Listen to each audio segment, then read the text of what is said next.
It's very difficult to be certain how much poverty there was in Roman London. We know it was a vibrant city, it was really quite rich and busy, but a lot of the town's inner London area, so the heart of the city, were very sort of poor buildings, very close together, very cramped. Actually, the living conditions would have been not perhaps what we would expect from the Romans. So you've got these timber frame buildings with no sort of flooring, it was just literally the trodden earth.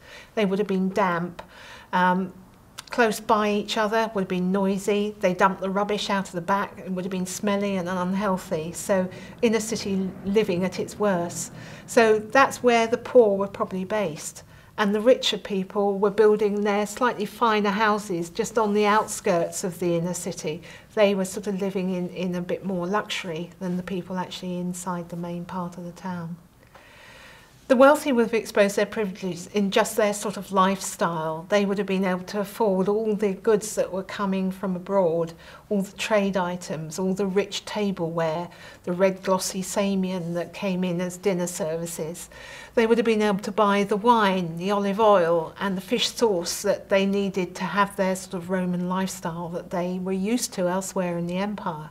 And of course it's textiles. Wool was something that would have been produced over here, but if you had a lot of money, you would have wanted to buy the best silk that was actually coming from China, being woven into textiles in sort of Syria and places like that before coming to Britain. So it had a long journey and would have been expensive to actually sort of buy.